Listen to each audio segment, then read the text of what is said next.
નમસ્કાર. શું આધ્યાત્મિક શિસ્તથી ખરેખર ચમત્કારિક શક્તિઓ મેળવી શકાય છે?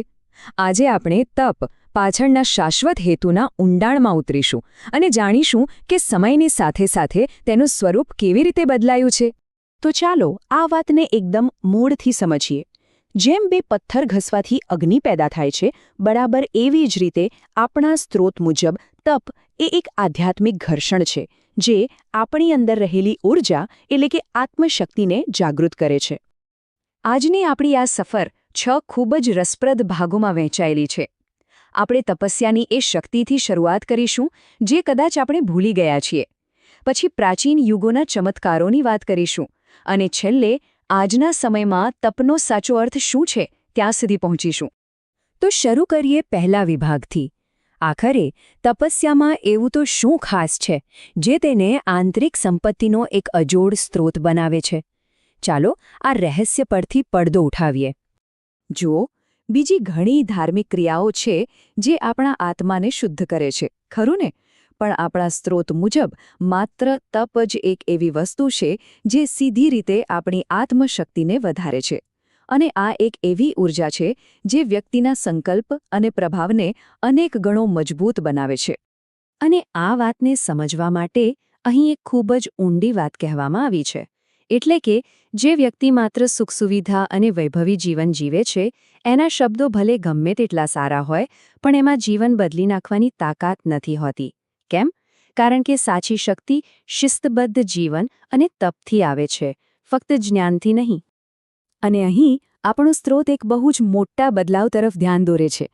આજે સમાજ તપસ્યાના એ ધીરજ માંગી લેતા કઠિન માર્ગને છોડીને તાત્કાલિક ફાયદો અને સુખ સુવિધાના રસ્તા તરફ વળી રહ્યો છે, જ્યાં મહેનત ઓછી અને લાભ તરત જ જોઈએ છે.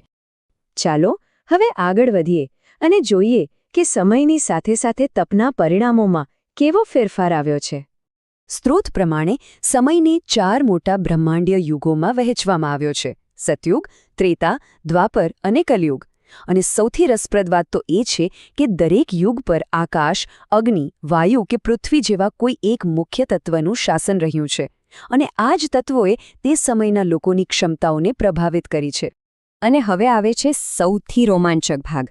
આ બ્રહ્માંડીય તત્વોએ ભૂતકાળના યુગોમાં એવી અસાધારણ સિદ્ધિઓ અને ચમત્કારોને કેવી રીતે શક્ય બનાવ્યા જેની આજે આપણે કલ્પના પણ નથી કરી શકતા.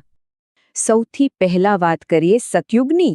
આ યુગમાં આકાશ તત્વ મુખ્ય હતો, જેના કારણે માનવ શરીર એકદમ હલકું હતું અને સૂક્ષ્મ ઊર્જાને સહેલાઈથી ગ્રહણ કરી શકતું હતું.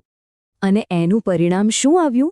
જે વસ્તુઓને આજે આપણે ચમત્કાર કહીએ છીએ, જેમ કે આકાશમાં ઉડવું, મનથી જ વાતચીત કરી લેવી એટલે કે ટેલિપેથી, કે પછી બીજા લોકમાં સફર કરવી, આ બધી સિદ્ધિઓ મેળવવી એ સમય પ્રમાણમાં ખૂબ જ સરળ હતી. સમય આગળ વધ્યો અને આવ્યો ત્રેતાયુગ, જ્યાં અગ્નિ તત્વ મુખ્ય બન્યું. આ યુગમાં અગ્નિનું પ્રભુત્વ એટલું હતું કે અગ્નિ પર સંપૂર્ણ કાબૂ મેળવવો, અગ્નિ પરીક્ષામાંથી હેમખેમ બહાર નીકળી જવું કે પછી યોગાગ્નિ દ્વારા શરીરનો ત્યાગ કરવો, આ બધી સિદ્ધિઓ હવે સામાન્ય ગણાતી હતી. ત્રેતાયુગ પછી આવ્યો દ્વાપર યુગ અને આ યુગ વાયુ તત્વથી પ્રભાવિત હતો.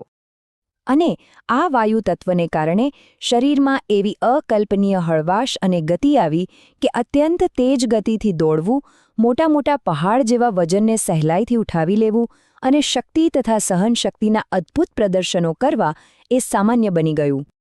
આ બધી વાતો આપણને આપણા આજના યુગમાં લાવે છે અને એ સવાલનો જવાબ આપે છે કે એ જ ચમત્કારો આજે કેમ સામાન્ય રીતે જોવા નથી મળતા.